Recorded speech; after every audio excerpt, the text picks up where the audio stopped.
The SS Procyon floated silently in the vast emptiness of space, its sleek metallic hull glinting in the distant light of 1,000 stars.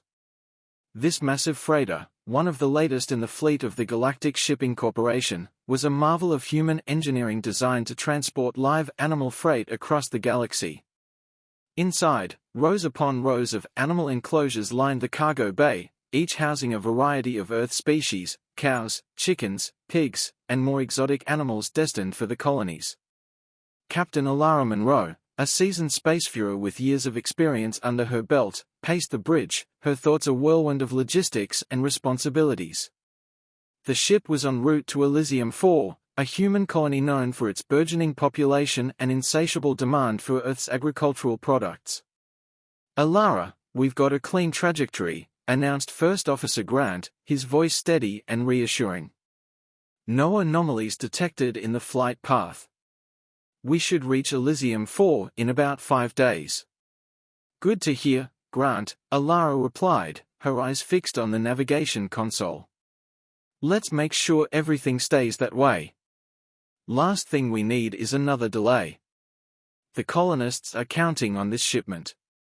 As she said this, her gaze drifted to the large viewport, where the stars stretched into infinite lines of light as the ship transitioned into faster-than-light travel. She couldn't shake the feeling of unease that had settled in her gut ever since they left Earth. Transporting live animals was always a delicate operation, fraught with ethical and logistical challenges. But this time, something felt different. 3 days into the journey, the **Procyon****S sensors picked up an anomaly. It was a faint, almost imperceptible blip, something that didn't belong in the void of space. The bridge crew quickly assembled, scanning their instruments with a mixture of curiosity and caution. "Captain, we've got an unidentified object approaching," said Ensign Riley, his voice tinged with excitement and apprehension. "It's not on any of our charts." On screen, Alara ordered, her heart rate quickening. The view screen flickered and then displayed a strange, sleek vessel unlike any they had ever seen. It was almost organic in design, with flowing lines and a bioluminescent glow that seemed to pulse with life. "Open a channel," Alara commanded. "Let's see if we can communicate." A moment later, the bridge speakers crackled to life with an unfamiliar, melodic language. The translation matrix struggled for a few seconds before rendering the message into something understandable. "Greetings, vessel of Earth," the alien voice intoned. "We are the Ythari. Your presence here has not gone unnoticed. Prepare to be boarded for inspection." Alara's heart sank.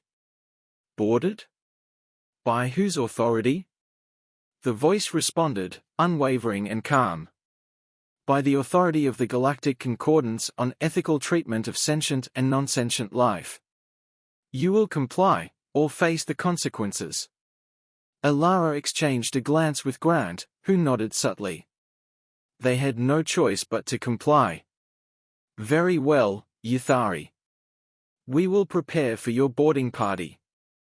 The Ythari boarding party arrived in a flash of iridescent light, materializing in the cargo bay with a grace that belied their otherworldly origins. They were tall, slender beings with translucent skin that shimmered with internal light, their eyes large and filled with an intense curiosity. Captain Alara and her crew met them at the entry point, flanked by armed security personnel. The leader of the Ythari, who introduced themselves as Lyrian, stepped forward and surveyed the scene with a mixture of awe and horror. "What is the meaning of this?" Lyrian asked, their voice a harmonious blend of tones. "Why are these creatures confined in such a manner?" Alara took a deep breath, struggling to maintain her composure. "These animals are part of a trade agreement with the colonies. They are essential for food production on Elysium 4. Lyrian's eyes darkened, the glow within them dimming. "You imprison and transport living beings for consumption? This is barbaric. Unacceptable." The tension in the cargo bay was palpable. Alara stepped forward, trying to reason with the alien. "These practices are part of our culture, our way of life. We ensure they are well cared for during the journey." Lyrians shook their head, the gesture alien yet familiar. "Your practices are cruel and inhumane. We cannot allow this to continue."